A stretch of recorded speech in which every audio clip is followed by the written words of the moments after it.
আসার তৌফিক দিয়েছেন বা কিছু বলার সুযোগ করে দিয়েছেন। বিশেষ করে এখানে যারা আছেন আমার শেখ আহমেদ বিন ইউসুফ হাফিজাহুল্লাহ, আমি আজকে সারাদিন প্রায় শেখের তেলাওয়াত শুনেছি। গাড়িতে আমরা শেখের তেলাওয়াত শুনি, অনুকরণ করি এবং বাংলাদেশের একজন রত্ন শেখের তেলাওয়াত শোনার জন্য এবং এখানে বিশেষ করে আমার সামনে যারা বসে আছেন কাতারের ইমাম খতিবগণ, বিশেষ করে আমাদের মোহাম্মদপুরের হাফিজ সাহেব, তারপরে আমাদের গাড়ি। সর্বপ্রথম একটা কথা বলতে চাচ্ছি, সেটা হচ্ছে যে অনুষ্ঠানের জন্য অনেক মন ভালো ছিল। কাতারে এসেছি, এত বড় একটি প্রোগ্রাম পানার মসজিদে, তবে আমরা খুবই ভারাক্রান্ত, খুবই আমাদের হৃদয়ে রক্তক্ষরণ হচ্ছে। কারণ হচ্ছে যারা আল্লাহ রাব্বুল আলামিনের দরবারে ফিলিস্তিনবাসীর জন্য দোয়া করছে, আল্লাহ রাব্বুল আলামিন যেন তাদেরকে আল্লাহ কুদরতের রহমতের চাদর যেন আল্লাহ রাব্বুল আলামিন আবৃত করে নেন এবং আল্লাহ রাব্বুল আলামিন যেন ইহুদি ইসরায়েল থেকে ধ্বংস করে দেন। আমিন। হে রাসূল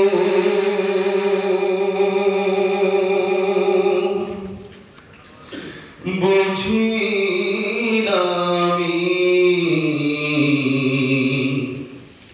রেখেছ বেঁধে মোরে কোন সুতোয় তুমি, রেখেছ বেঁধে মোরে কোন সুতোয়,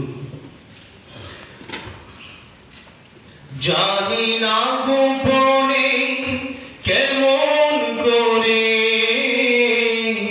জানি না গোপনে কেমন করে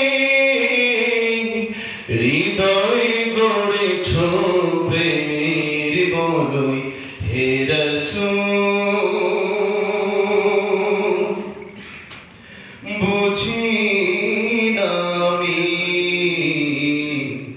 রেখেছ বেঁধে মোরে কোন সুতোয় তুমি, রেখেছ বেঁধে মোরে কোন সুতোয়,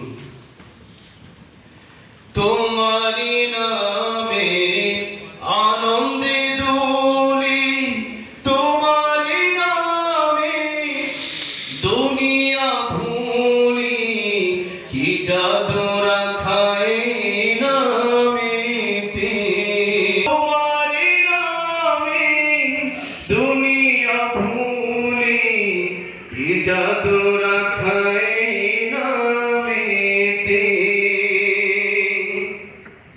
খোদার পরশে যে নাম আরশে, খোদার পরশে যে নাম আরশে, না